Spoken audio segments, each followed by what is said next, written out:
Hello, what's up, and welcome back to my channel. Today I'm dressed up as a movie critic because that's what we're going to be doing today. I'm gonna kind of sort of be critiquing some movies. I recently made an IMDb account, and as I was adding things to my watch list, it occurred to me that I can't just add things to my watch list. I also eventually will have to watch them. It's the same as with books. You can't just buy books, you also have to read them eventually. So I figured, why not do one little week of watching 7 short films and 7 feature-length movies and then reporting back to you. I know a lot of you have the same taste as me, so that's what we're gonna be doing today. Let's just get into it, shall we?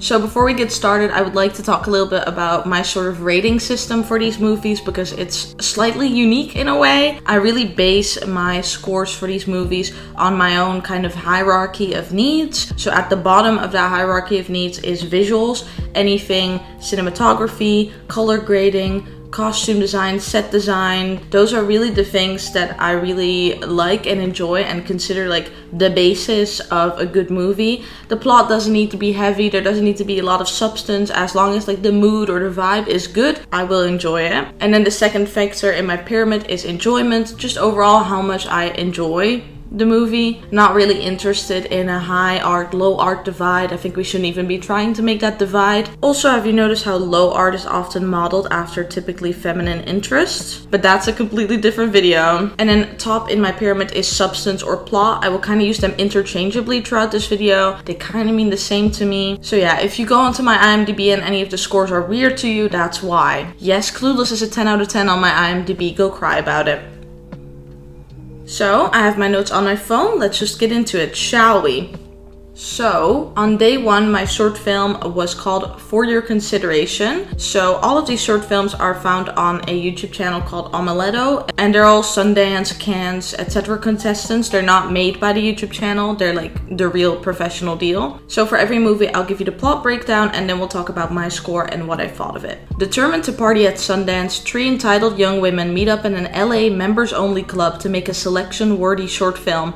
In an unholy fusion of wokeness and cluelessness, they build a narrative from atop the high perch of their privilege. And piece by piece, they almost give a voice to the voiceless, just without ever having any idea what they're talking about. So this short film has Samantha Robinson in it, which I'm not gonna lie, that's what initially drew me in. I clicked on it, I saw her face, I was like, is that Samantha Robinson? Can't be Samantha Robinson. And then I googled it and it was Samantha Robinson. So I hit gold on first dig. It was great. Visually, it reminds me a lot of the Nosedive episode from Black Mirror, where they use like those pastel pinks and blues to kind of show the cushions of privilege. And Samantha Robinson overall just shines in these kind of like narcissistic roles, if that makes any sense. I love her, she really nails that. But this movie just kind of stopped as the ball got rolling. It could have been 10 minutes longer at the least. It was a really good idea, but overall it just needed more. And so I gave this short film a 7 out of 10. And then for my feature-length movie, I watched The Time Traveler's Wife. A Chicago librarian has a gene that causes him to involuntarily time travel, creating complications in his marriage. This was actually recommended to me by my professor, which they really know me super well because I really enjoyed this movie. This was just such a comfort movie. It had some laughs, it had some cries, it had that really good like noisy 2009 color grading where everything is super warm and it reminds you of like the holidays, which I really enjoy. It wasn't the deepest movie or anything, but it had some very like enjoyable concepts to bring to the table. And I'm just glad they did absolutely zero science because I would have cared less for knowing how the time travel works. Just in general, this will definitely be a movie I'll return to, and I really enjoyed it. So I gave it a 9 out of 10. Then on day 2, I watched the short film Talk Radio. Pauline and Barry are a seemingly happily married middle-aged couple. That is until Pauline tunes into Relationship Hour on Talk Radio and thinks she recognizes the nameless voice that's relaying a lifetime of regrets live on the radio. I just don't really have much to say about this short film. It was very okay. I liked it, but it didn't really stick with me. It really just felt like just a what-if scenario without any of the depth. There wasn't a lot of depth to how the characters grew from a situation or any of that. That was not in it. It was very short. It was really just that one scenario and that was it. It was okay. Could have been better. Could have been worse. and so I gave that a 7 out of 10. And then my feature-length film on day 2 was Ophelia, which is a reimagining of Hamlet told from Ophelia's perspective. This was just a very romantic vibe retelling of Hamlet from Ophelia's perspective, and this just really nailed the vibe for me. It really was focused on recreating the vibe of the painting of Ophelia, you know, the famous one. So the cinematography, etc., really has that everything looks like a painting vibe, which I really enjoyed. Everything was beautifully colored, the costumes looked good. I really enjoyed it. I just love costume dramas overall. They're always a hit for me, and I've always been interested in the character of Ophelia, so that adds to it as well. There is a little bit of a weird pacing chunk in the middle where it kind of slows down and then it speeds up again as it goes into the final act, but just this was so good, like visually, that I really enjoyed it. And so I gave it an 8 out of 10. Day 3, I watched a short film called Tapes. Tapes is about a young woman who discovers a recording of her parents' couples therapy session from 30 years earlier, which exposes a secret that makes their Sunday dinner a bit awkward. So I want to preface this one by saying that I have a lot of respect for the crew of all of these movies, and I'm sure they did a lot of work on all of these movies, but this one specifically, I just didn't like at all. It's actually my lowest rating for the whole week. This was just another what if scenario that felt super shallow to me. This could have been cut down so much, but it also ended so abruptly. But I also felt like it needed more substance in general. This just didn't have a lot of characterization. The scenario is really interesting, but the impact on the characters isn't discussed at all. Like, this needed a lot more depth. This just needed a lot more work, and also like some consequences in the story instead of, you know, just this one day that we see, and that being the end, and no knowledge of like how the scenario impacts the characters, if that makes any sense. I gave it a 5 out of 10 because it was very underwhelming. However, my full-length film for this day totally made up for it. I went to go see Black Widow in cinema. If you've been following my channel, you know that I recently got into the MCU, so this was literally perfect timing for me. It was also one of my first times back in an actual cinema, probably since March 2020, January 2020 maybe even. Natasha Romanoff confronts the darker parts of her ledger when a dangerous conspiracy with ties to her past arises. First of all, can we talk about how everyone on IMDb is shitting on this movie? I literally saw a review that said Winter Soldier but with girls, and then gave it 1 star. First of all, Natasha is literally in the Winter Soldier. What are you on about? Second of all, Winter Soldier is like one of the most loved Marvel movies. Third of all, why is Winter Soldier with girls a bad thing? I don't know, I feel like a lot of people should have just managed their expectations about this movie a little bit. We know Natasha is dead currently in the MCU, and this movie is like wedged in between other movies, like canonically. So obviously this can't be a huge plot-changing, retconning thing. Really, this is just a fun side quest movie with a character that we all wanted to see more of. Finally, Natasha got her solo movie, and it was good. I really enjoyed it. Florence Pugh killed it as Yelena. There was fun banter. The action choreography was really good. There's a really great team of female empowerment without it being too heavy-handed. And overall, this will just be like an MCU comfort watch for me. This will probably be in my top 3 in the MCU, to be honest. Just overall, I don't mind MCU movies being fun action movies. I don't expect MCU movies to be any more. If anything, I expect the TV shows to be more experimental and artsy, but I don't mind a Marvel movie being a fun hero action movie. That's just what Marvel is to me. So I gave Black Widow a 9 out of 10. Then on day 4, I watched a short film called What in the World? A troubled young woman bothers a stranger. This was very okay. I wish it was shorter. I wish it went to a different place. I was expecting kind of a magical realism vibe from the title and just the synopsis and the scenario, but it went very realistic. I'm just not that into realism in my movies, so I just thought it was a little bit bland in that regard. The performances were great. Nothing against the performances. This is just not something I would have watched if I knew it wasn't gonna go in any like unexpected direction. It kind of just fizzled out at the end, and so I gave it a 6 out of 10. And then for my main movie, I watched Gone Girl. With his wife's disappearance having become the focus of an intense media circus, a man sees the spotlight turned on him when it's suspected that he may not be innocent. This is just such a classic. Where do I even start? Visually, this very much has that like crime movie look. It's very consistent with the genre. It looks good. It definitely has like a style. It's recognizable.